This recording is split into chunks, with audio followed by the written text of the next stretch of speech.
दोस्तों, द्वारका के एक मार्केट में आया हूँ। एक्चुअली ब्लड टेस्ट के लिए आया था फास्टिंग के बाद। और ज़माना विज्ञान तकनीकी भले ही कितना एडवांस कर गया, लेकिन नाश्ता करने के बाद 2 घंटे इंतज़ार करना है। और सोचा कि हिंदी में बात किए हुए काफ़ी वक्त हो गया, क्यों नहीं एक वीडियो बनाया जाए।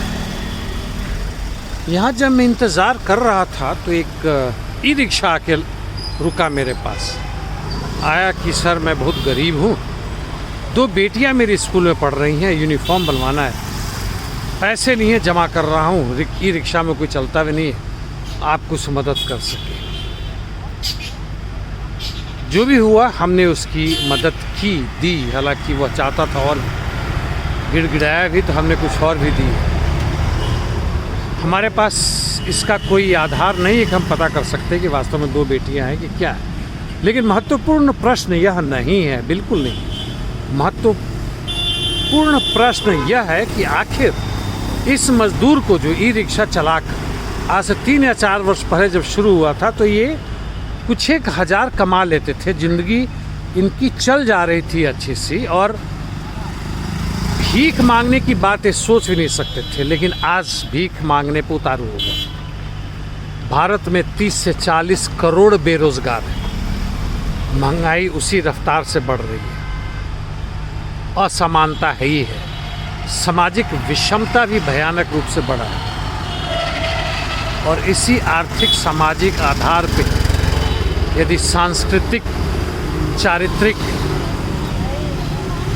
गिरावट को हम देखें तो वह अपने अति उत्तम रूप में है। जो आंदोलन अभी चल रहा है विद्यार्थियों, छात्रों द्वारा, बेरोजगारों द्वारा, युवकों द्वारा पूरे भारत में जो फैल रखा है, आपको पता होगा फौज में भर्ती करने के लिए जो एक नई स्कीम आई है आज के सरकार द्वारा, और बड़े फैनफेयर के साथ उसे जनता के बीच में लाया गया, अग्निपथ। और उसमें शामिल होने वाले अग्निवीर कहलाएंगे, 4 साल तक करेंगे नौकरी और फिर बाहर जाएंगे। 25% को रिटेन भी किया जाएगा। कुल 45 या 46 हज़ार वैकेंसी है। वैसे बेरोजगारी का आलम यह ना होता यदि 2014 से 2 करोड़ नौकरी प्रतिवर्ष मिलता। इस वर्ष अभी कुछ समय पहले 10 लाख नौकरी देने का वायदा किया गया है, और अभी ये 40-45 हज़ार जो नौकरी निकला है वो अभी केवल 4 वर्षों की। ऐसा नहीं कि जनता नाराज है 7 वर्षों से, शायद उतनी ना हो, लेकिन जिस हालात में है और दिन प्रतिदिन इनके खरीदने की क्षमता खत्म होती जा रही है, शिक्षा, स्वास्थ्य, घर, सब कुछ इनसे दूर होता जा रहा है। इस घटना ने एक आग की तरह काम किया जो फैल पड़ा पूरे जंगल में। उसका आगे क्या हश्र होगा मैं उसका विश्लेषण में नहीं करूँगा।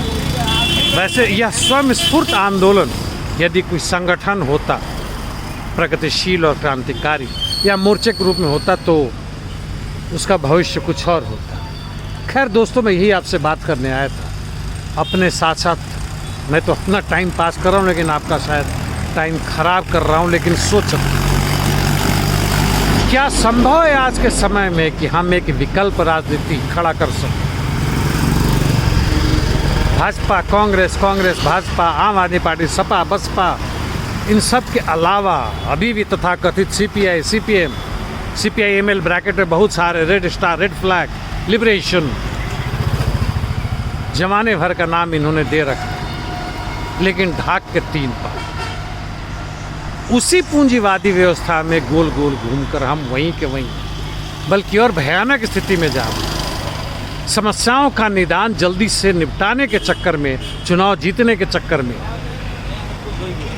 जो निदान सामने आता है, वह आगे आने वाले दिनों के लिए और भयानक समस्या के रूप में आता है, जिसे आज हम देख रहे हैं। धन्यवाद दोस्तों।